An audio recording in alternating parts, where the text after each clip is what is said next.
உங்கள் ஈஸ்வரன் சீதாராம ஜோதிடர். இந்த வீடியோ பதிவில் நம்ம பார்க்க இருக்கிறது ராகு கேது பயிற்சியை பற்றி.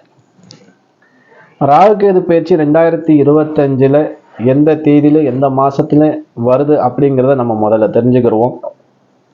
இந்த 12 ராசிகளுக்கும் எப்படிப்பட்ட பலனை கொடுக்க போறது இந்த ராகு கேது? ஏன்னா ராகு கேது அப்படின்னாலே நல்ல கிரகம், ஆனா இருக்கிறதுலயே தோஷத்தை கொடுக்கக்கூடிய கிரகங்களும் இந்த ராகு கேது தான். ஒரு ஜாதகத்துல ராகு கேது தோஷம் இருந்துச்சு அப்படின்னா முறையான பரிகாரம் செஞ்சுக்கிட்டோம் அப்படின்னா வாழ்க்கையில எந்த துன்பங்களும் வேதனைகளும் கஷ்டங்களும் வராது அப்படின்னு சொல்லப்படுது. இது திருமண விஷயத்திலையும் பாதிப்பை தரும், புத்திரஸ்தானத்திலையும் பாதிப்பை தரும், தொழில் ஸ்தானத்துக்குள்ள பெரும்பாலும் பாதிப்பை தரக்கூடியது இந்த ராகு கேது தான். ராகு கேது ஒரு ஜாதகத்திலே நல்ல பலமாக இருக்கும்போது அந்த ஜாதகர் எவ்விதமான தடையும் இல்லாமல் குறையும் இல்லாமல் வாழ்க்கையில எதிர்நீச்சல் போட்டு ஜெயிக்கக்கூடிய ஜாதகராக இருப்பார். சரி, இந்த 2025 ராகு கேது எப்போ பயிற்சியாகுது அப்படிங்கிற ஒரு முறை நம்ம பார்த்துடலாம். ராகு கேது பயிற்சி சித்திரை மாதம் 13ஆம் நாள், ஆங்கிலத்துக்கு நம்ம பார்த்தோம் அப்படின்னா 26/4/2025 சனிக்கிழமை தாங்க. சனிக்கிழமை மாலை 4:26 மணிக்கு ராகு பகவான் மீன ராசியிலிருந்து கும்பராசி பூரட்டாதி நட்சத்திரம் 3ஆம் பாதத்தில பயிற்சி ஆகிறார். கேது பகவானை பார்த்தோம் அப்படின்னா கன்னி ராசியிலிருந்து சிம்ம ராசி உத்திர நட்சத்திரம் 1ஆம் பாதத்தில் பயிற்சி ஆகிறார். இந்த பயிற்சியால் இந்த 12 ராசி அன்பர்களுக்கும் எப்படிப்பட்ட பலன், அதை தான் நம்ம இந்த வீடியோல பார்க்க போறோம். அதுக்கப்புறம் தனிப்பட்ட முறையில் ஒவ்வொரு ராசிக்கும் துல்லிதமான பலன்கள் அடுத்தடுத்த வீடியோக்கள் நம்ம பார்க்கலாம். இப்போ ராகு கேது பயிற்சி 12 ராசிக்கும் எப்படிப்பட்ட பலனை கொடுக்க போகுது, எவ்வளவு சதவீதம் பலன் இருக்கு அப்படிங்கிறத நம்ம பார்க்கலாம். இப்ப மேஷ ராசியை நம்ம எடுத்துக்கிட்டோம் அப்படின்னா ராகு பகவானால் 90% நற்பலனை பெறக்கூடிய ராசி மேசராசி. கேது பகவானால் மேசராசி அன்பர்கள் வெறும் 25% மட்டும்தான் நற்பலன் பெறுவார்கள். ஏங்க, ராகு மட்டும் நன்மையை தராரு, கேது நன்மை தரமாட்டாரா அப்படின்னு பார்த்தீங்கன்னா, இந்த ராகு பகவான் உங்களுக்கு, அதாவது மேசராசி என்பர்களுக்கு ஆதாய ஸ்தானத்தில் வருவதால் நல்ல படிப்பு, நீங்க உங்களுடைய கல்வியில அதிகமான தேர்ச்சி மதிப்பெண் பெறுறது, தொழில் செய்யறவங்களுக்கு நல்ல லாபம் கிடைக்கிறது, பதவி உயர்வு, வேலை கிடைக்காதவங்களுக்கு தொழில் அமைகிறது, எல்லா யோகத்தையும் லாபத்தையும் தரக்கூடிய அமைப்புல ராகு பகவான் உங்களுக்கு 95% நல்ல பலனை தான் கொடுப்பாரு. ஆனா கேது பகவானை பார்த்தோம் அப்படின்னா அப்படியே சற்று 5ஆம் இடத்துல பூர்வ புண்ணியத்துல, இந்த பூர்வ புண்ணிய ஸ்தானத்துல இருக்கிறதுனால குலதெய்வ வழிபாடு, குடும்பத்துல அனுசரணையோடு இந்த வருடத்தை கடப்பது, இந்த 1 ஆண்டு காலம். ஏன்னா ராகு கேது பயிற்சி 1 ஆண்டுகளுக்கு ஒரு முறை நிகழக்கூடியது. அப்ப இந்த மாதம் தேதியிலிருந்து நீங்க ஒரு 1 ஆண்டு காலங்களுக்கு உங்க குடும்பத்துல கருத்து வேறுபாடுகள் வராம பார்த்துக்கிறாங்க, குடும்பத்துல பிரச்சனைகள் வராம பார்த்துக்கிறது, கொஞ்சம் அனுசரிச்சு போய்க்கிறது. குலதெய்வ வழிபாடு ரொம்ப சிறப்பு.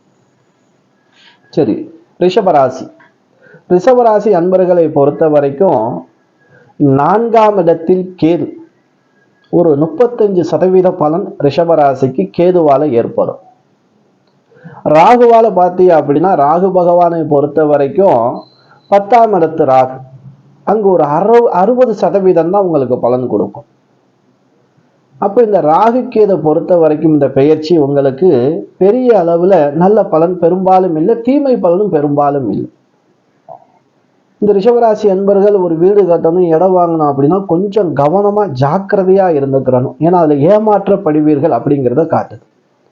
அதே போல தாய் வழி சொத்து, தாய் வழி உறவுகள்கிட்ட கொஞ்சம் நீங்க கவனமாக இருப்பது உத்தமம். இந்த நேரங்களில் இடங்களை விற்கணும்னு நீங்க நினைச்சே அப்படின்னா நீங்க நினைச்ச ரேட்டுக்கு போகாது. அதனால உங்களுக்கு இடம் வித்துதான் ஆகணும் அப்படின்னு ஒரு சூழல் இருந்துச்சு அப்படின்னா விநாயகர் பெருமானுக்கு ஒரு 11 சூறக்காய் உடைச்சு வேண்டி பிரார்த்தனை பண்ணிக்கிறேன். வீடு கட்டணுங்க, யோகம் இருக்கு, வீடு கட்டணும் அப்படின்னு நினைச்சா கூட ரிஷபராசி அன்பர்கள் விரயம், அதிகமான விரயம் இருக்கிறதுக்கு வாய்ப்பு இருக்கு. அந்த விரயம் வராம இருக்கிறதுக்கு உங்களுடைய குலதெய்வத்தை ஒரு முறை வழிபட்டுக்கிறேன். தொழில்ல கொஞ்சம் நிதானம் பொறுமை தேவை. செய்யற தொழில்ல கொஞ்சம் நிதானம் பொறுமை தேவை, கொஞ்சம் ப்ரெஷர் இருக்கிறதுக்கு வாய்ப்பு கொடுக்கும். மற்றபடி பயப்படுறதுக்கு எதுவுமே கிடையாது. தனிப்பட்ட வீடியோவில் பார்க்கும்போது நம்ம லக்கணத்தையும் சேர்த்து வச்சு நம்ம லக்கண பலனாகவே நம்ம சொல்லலாம். இப்போதைக்குன்னு ஒரு பார்வை பலனாகத்தான் நம்ம பார்க்குறோம். சரி, அடுத்தபடியாக மிதுன ராசி அன்பர்களுக்கு இந்த ராகு கேது பயிற்சி எப்படி இருக்குன்னு பார்த்தா, கேது பகவானால் 95% பலன் நற்பலன் நடக்கும். ராகு பகவானை பொறுத்த வரைக்கும் 7, 8, 9ஆம் இடத்துல இருக்கார். ராகுவால ஒரு 40% பலன் உங்களுக்கு கிடைக்கும். அப்ப நீங்க செய்ய வேண்டியது தர்ம காரியம் அதிகமாக செய்யணும். இல்லாப்பட்டவர்களுக்கு, நீங்க இருக்கப்பட்டவராக இருந்தால் இல்லாப்பட்டவர்களுக்கு உணவு உடை வாங்கி கொடுங்க. துப்புரவு பணியாளர்களுக்கு நல்ல உடை செப்பல் வாங்கி கொடுங்க. இதை செஞ்சாலே போதுமான விஷயம். மாசத்துல 2 முறை 1 முறையாவது அம்மன் கோவில் சென்று மாவிளக்கு தெய்வம் ஏற்றி வழிபடுங்க. வெள்ளிக்கிழமை செவ்வாய்க்கிழமையில பௌர்ணமியில பண்ணுவது உத்தமம். மற்றபடி காரியங்களை சித்தி தரக்கூடிய எல்லா காரியத்தையும் நிறைவேற்றி தரக்கூடிய அமைப்புல, அந்த காரியத்தை நிறைவேற்றி வைக்கக்கூடிய வெற்றி தரக்கூடிய அமைப்புல கேது பகவான் உங்களுக்கு பலமா இருக்கிறதுனால மிதுனராசி அன்பர்களுக்கு நற்பலன் நடக்கக்கூடிய இந்த ராகு கேது பயிற்சியாகத்தான் அமைகிறது. அடுத்தபடியா நம்ம கடகராசி. கடகராசிக்கு பார்த்தோம் அப்படின்னா, கடகராசி அன்பர்களுக்கு ராகு கேது தோஷத்துல வருது, கோச்சாரத்தில். ஏன்னா 2ஆம் இடத்திலே கேது, 8ஆம் இடத்திலே ராகு.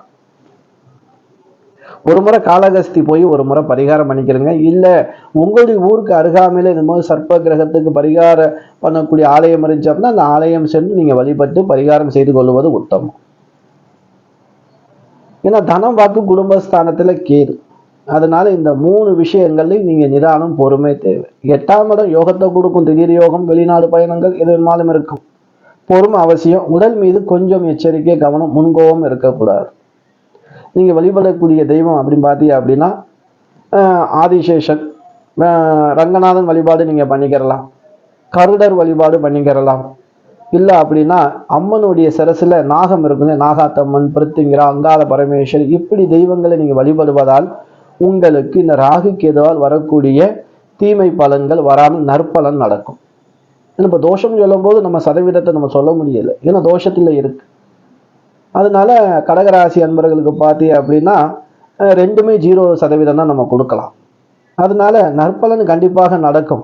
இது வழிமுறைகள் பண்ணிக்கிறவங்க கொஞ்சம் கவனமாக இருங்க. சிம்மராசி அன்பர்களுக்கு இந்த ராகு கேது பயிற்சி எப்படிப்பட்ட பலனை கொடுக்குது அப்படின்னா, இங்கேயும் கோச்சாரத்தில் உங்களுக்கு ராகு கேது தோஷம் ஏற்படுது. சிம்மராசி அன்பர்களுக்கு கேது உங்க ராசி ஜென்மத்திலே இருப்பது, 7ஆம் இடத்திலே ராகு இருப்பது, உடல் மீது கொஞ்சம் கவனம் வச்சுக்கிறது உத்தமம். 7ஆம் இடங்கிறது தொழில், பார்ட்னரு, லைஃப் பார்ட்னர், மனைவி, கணவனாக இருந்த மனைவியாக இருந்த கணவன் கொஞ்சம் விட்டு கொடுத்து போவது. கல்வி கற்கிற வயசாக இருந்தால் படிப்பு விஷயத்துல நிதானம், பொறுமை, ரொம்ப டென்ஷன் இருக்கக்கூடாது, பொறுமையா இருக்கணும். முடிஞ்ச வரைக்கும் வீட்டில் ஒரு கணபதி பூஜையை போடுங்க, கணபதி ஹோமம் பண்ணுங்க. இல்லை அப்படின்னா பக்கத்தில் இருக்கக்கூடிய சர்ப்ப வழிபாடு செய்யக்கூடிய ஸ்தலங்கள் போய் ஒரு முறை சர்ப்பதோஷ பரிகாரம் பண்ணிக்கிறது ரொம்ப ரொம்ப விசேஷம். உங்களை பொறுத்த வரைக்கும் இந்த ராகு கேதுக்கு நம்ம சதவீதம் சொல்ல முடியல, உங்களுக்கும் 0% சதவீதம் தான் கொடுக்கப்பட்டிருக்கிறது. பயப்பட தேவையில்லை, நற்பலன் நடக்கும். கன்னிராசி அன்பர்களுக்கு பொறுத்த வரைக்கும் இந்த ராகு கேது பயிற்சி எப்படி இருக்குன்னு பார்க்கலாம். ராகு கேது பயிற்சியை பொறுத்த வரைக்கும் உங்களுக்கு 12ஆம் இடத்திலே கேது. கேது 12ஆம் இடத்திலே இருப்பது உங்களுக்கு ஒரு 45% நற்பலன் உண்டு. அதே நம்ம கன்னிராசிக்கு பார்த்தோம் அப்படின்னா 1, 2, 3, 4, 5, 6ஆம் இடத்துல ராகு, 95% ராகு பகவானால் நன்மை நடக்கக்கூடிய ராசி கன்னிராசி. இப்ப ராகு பகவான் உங்களுக்கு 95% நற்பலனை கொடுக்க போறார். 40-45% உங்களுக்கு கேது பகவான் நற்பலனை கொடுப்பார். வெளிநாடு பயணம் இல்லை ஏதேனும் உங்களுக்கு கொடுத்த பணங்களும் வராமல் இருக்கு அப்படின்னா அதெல்லாம் வந்து சேரக்கூடிய ஒரு அற்புதமான நாள். எல்லா காரியத்திலும் வெற்றி காணக்கூடிய நாள். உடல் நோய் நீங்கக்கூடியது, பகை நீங்கக்கூடியது, விரோதம் அழியக்கூடிய, எதிரிகள் ஓடி ஒளிவார்கள் உங்களை கண்டால். அப்படியெல்லாம் இருக்கக்கூடிய காலகட்டம். எல்லாத்திலும் காரிய ஜெயம் உண்டாகும், சித்தியாகும், காரிய சித்தி, வெற்றி கிடைக்கக்கூடிய அற்புதமான இந்த 1 ஆண்டு வருட காலம் உங்களுக்கு அருமையாக உள்ளது. அடுத்து நம்ம பார்த்தோம்னா துளாராசி. இந்த துளாராசி அன்பர்களுக்கு இந்த ராகு கேதுவுடைய பயிற்சி பலன் எப்படி இருக்கு நம்ம பார்க்கலாம். ஏன்னா உங்களுக்கு கேது பகவானை பொறுத்த வரைக்கும் 11ஆம் இடத்துக்கு கேது 95% நற்பலனை தரக்கூடிய கேது பகவானாக இருக்கார். ராகு பகவானை பொறுத்த வரைக்கும் ஒரு 40% பலன் கொடுப்பார். உங்களுக்கு என்ன அப்படின்னா, கேது முழுக்க முழுக்க நற்பலன் கொடுக்கிறார், லாபஸ்தானத்தை கொடுக்கிறார், எல்லா விதத்திலும் உங்களுக்கு லாபம் நற்பலன் கொடுக்கிறார். துளராசி அன்பர்களுக்கு குலதெய்வ வழிபாடு, அதே போல இந்த குடும்பத்துல கொஞ்சம் அனுசரித்து போகக்கூடியதை நீங்க கொஞ்சம் பக்குவமா இருந்துக்கணும். குடும்பத்துல சிறு சிறு சண்டைகள் வந்தாலும் பெருசாக்காத அளவுக்கு சமாதானமா போயிருங்க, சமாதான கொடியை காட்டியிருங்க. இந்த சமாதானம் பொறுமை துளராசி அன்பர்களுக்கு எப்பயுமே இருக்கு. இந்த 1.5 ஆண்டு காலம் இருக்கும். குலதெய்வ வழிபாடு பண்ணிக்கிறங்க. பெண் தெய்வ வழிபாடு ரொம்ப சிறப்பு. விருச்சிக அன்பர்களுக்கு இந்த ராகு கேது பகவானுடைய பயிற்சியை பார்த்தோம் அப்படின்னா, 10ஆம் இடத்திலே கேது ஒரு 40-45% ஒரு நற்பலன் நடக்கும். அதே போல பார்த்தோம் அப்படின்னா 4ஆம் இடத்திலே ராகு, இவர் ஒரு 30%-35% தான் உங்களுக்கு பலன் நம்ம கொடுக்கலாம். இந்த ராகு கேது அப்படின்னு உங்களுக்கு தோஷத்துல வரல. நீங்க ஒரு வீடு வாங்கணும், வீடு கட்டணும், இடம் வாங்கணும், இது மாதிரி இருக்கும்போது கொஞ்சம் கவனமா ஜாக்கிரதையா சரியான இடமா நீங்க வாங்குறீங்களா, அப்படி பட்டாக்கிட்டா இருக்கான்னு ஒரு முறை செக் பண்ணிக்கிறங்க. பண விஷயத்துல யார்ட்டையும் கொடுத்து ஏமாறாம இருப்பது உத்தமம். நீங்க வழிபடக்கூடிய தெய்வங்கள் பார்த்தோம் அப்படின்னா பெருமாள் வழிபாடு நீங்க எடுத்துக்கிறீங்க. இந்த 1.5 ஆண்டு காலம் பயப்படுறதுக்கு ஒண்ணும் இல்லை.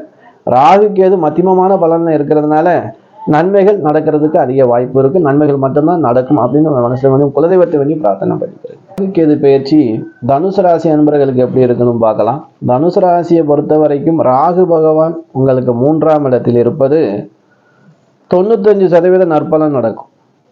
கேது பகவானை பொறுத்தோம் அப்படின்னா 7, 8, 9ஆம் இடத்துல இருக்கிறது ஒரு 40-45% நற்பலன் நடக்கும். தான தர்மங்கள் ரொம்ப செய்யுங்க. முடிஞ்ச வரைக்கும் தான தர்மங்கள் செய்யுங்க. இல்லை கோவிலுக்கு நீங்கள் போகிற பழக்கம் இருந்துச்சு அப்படின்னா கோவில்கள்ல ஏதேனும் சுத்தமில்லாத இடம் இருந்தால் இங்கே சுத்தம் பண்ணுங்க. கோவில்களுக்கு கொஞ்சம் கைங்கரியம் ஏதாவது உங்களால் முடிஞ்ச எண்ணெய் திரி இது போல நீங்கள் வாங்கி கொடுங்க. ரொம்ப புண்ணியம் சேரும். புண்ணியத்தை சேர்க்கக்கூடிய வருடமாக இந்த வருடம் இருக்கு. மற்றபடி எடுத்த காரியங்கள் அனைத்தும் வெற்றி தரக்கூடிய அற்புதமான இந்த 1.5 ஆண்டு வருடம் சிறப்பான வருடமாக இருப்பதால் நீங்கள் வழிபடக்கூடிய தெய்வம் குலதெய்வத்தை வழிபட்டுக்கிறங்க. முன்னோர்களுடைய வழிபாடு இந்த 1.5 ஆண்டுகள்ல தை அமாவாசை, ஆடி அமாவாசை, மகாலய அமாவாசை வரும் இல்லையா, இதெல்லாம் முன்னோர்கள் வழிபாடு செஞ்சுட்டு பசியோடு இருப்பவர்களுக்கு அன்னம் கொடு. மகர ராசி அன்பர்களை பொறுத்த வரைக்கும் இந்த ராகு கேது பயிற்சி எப்படி இருக்கு அப்படின்னா தோஷத்துல தான் வருது.